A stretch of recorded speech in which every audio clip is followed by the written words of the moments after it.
there! Welcome back to the ranch, and today we're going to talk about my life verse and how that still pertains to me today, even while homesteading in Missouri. So come with me.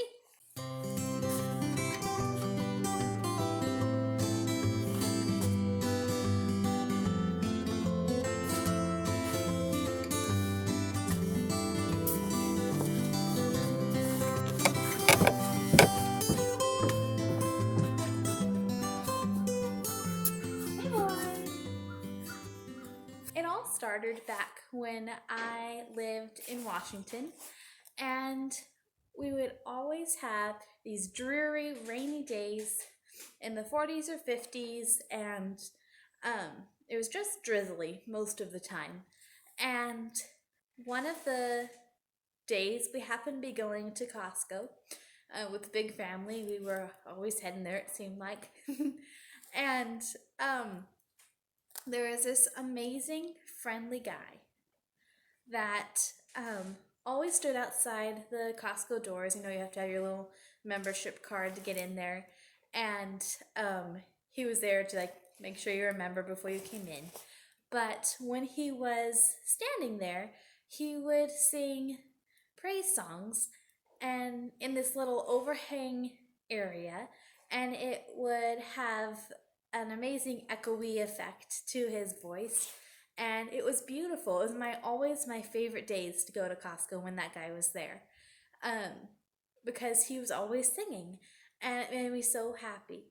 And one of the days, a lady in front of us was walking in as we were getting our cart, and she happened to say something about the weather and, oh, I can't wait for this to be over, which in Washington, the rain never stops.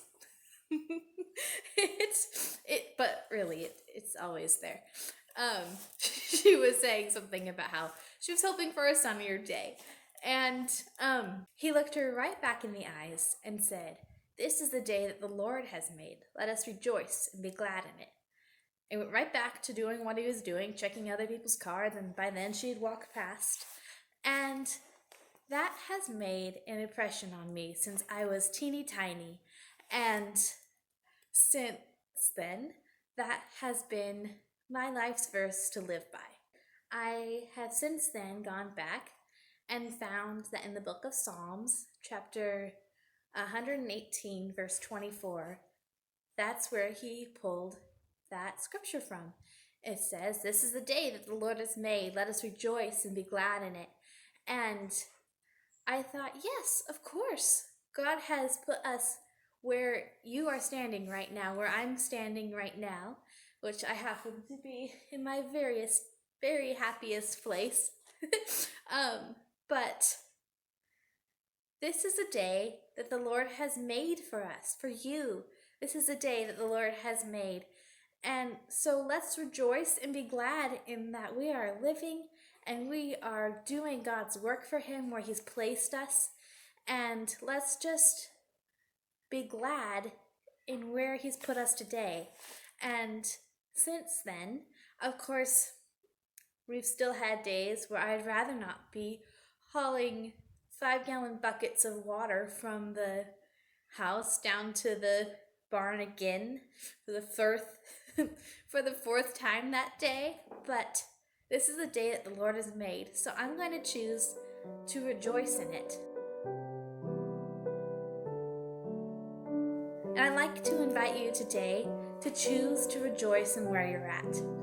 I know with this pandemic, and if you had hoped to be living in a life where you could be homesteading right now, or if you're hoping for that next job promotion and it's just not coming, then go ahead and just choose to rejoice where you are today. Hey guys.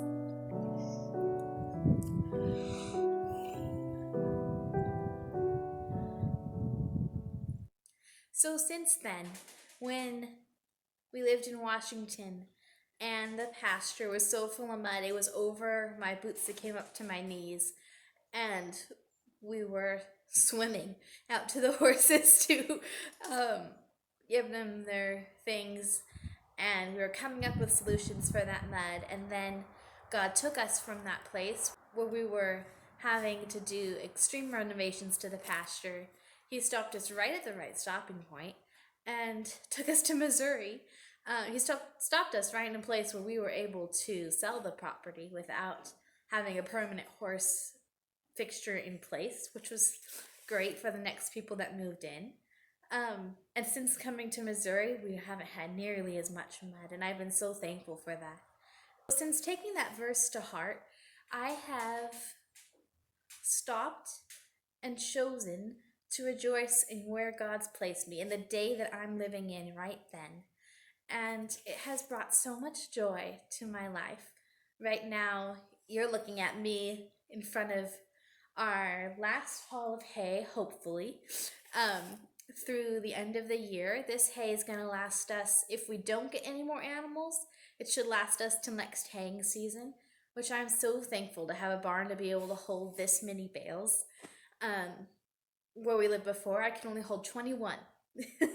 I could have 21 bales on the property at a time, so that was a challenge, but I got to make great relationships with our neighbors and our hay sources in Washington, and now I have made new connections with people here in Missouri. I've met some very nice gentlemen with a smile on their face as they've helped me load up in the cold and the hot and the dark. But we've made lots of trips, and we happen to have all our hay in now, which is such a blessing. But I say that to tell you that I'm looking out at this entrance of the barn today, and we're having snow that was not supposed to come today. When I woke up this morning, I checked the weather like I do each day in the winter for the horses, and we had a 2% chance of snow for the rest of the day. But sure enough, we've had steady snow, not very much accumulation, but steady snow all day. So this has been a pleasant surprise. I'm not sure if you can see it coming in front of the camera, but it is. So today I'm choosing to rejoice in the fact that everything is covered in a blanket of snow, and it's covering all the imperfections in the land, the places where we had the mud before. It's all covered over with snow now, and the gravel driveway that runs through where we want to put grass this spring is now covered and is completely flat with no grass blades sticking up out of it right now. It's just covered with a perfect blanket of snow. And because we've been having this very freezing cold weather this week, we got up to 23 yesterday, and that was the warmest day of the week so far, which is so exciting for me because we've never had super cold weather before. But because of that, I've been able to see all sorts of new animals and animal tracks. I've seen cardinals and bluebirds, and hearing their songs, now it comes across the land better. I don't know what the snow does. So maybe somebody more sciencey could tell me, but you can hear further in the snow. So you can hear the chickens as they're laying their eggs in their warm coop under their heat lamp, and the horses as they're snorting in their warm mash that I make them in the morning, and the birds that are running around and flitting from tree to tree that's soon to get buds for spring. It's filling my heart with joy right now, when I could be choosing to say I now have to be in the barn 4 times a day to check the hot water and make sure everybody has hay and the eggs don't freeze and that the ice buckets aren't freezing over. Most people don't know, but dehydration is actually more of a threat to our animals right now, with the temperature not getting below freezing, than it is in the hot summer days, because the animals, when they're hot, they can easily go and access that water. But when it's freezing cold like this and they're thirsty, they can't get to it because it's frozen over, or they don't want to put their nose in the freezing cold water. So I've been filling their water buckets up with hot water, some from the house, and bringing those down But instead of choosing to be upset at the fact that I'm having to take so much time out of my day and come down here and haul those stinking 5-gallon buckets. But I am instead getting to see so much more of the life outside. I'm seeing all those birds, like I mentioned.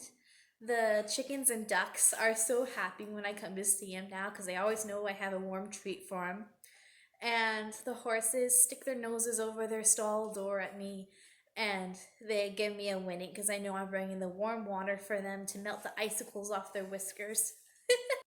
And I just have had so much joy that I want to share with you all that wherever you are right now, let's go ahead and thank God for the day that He's made for us.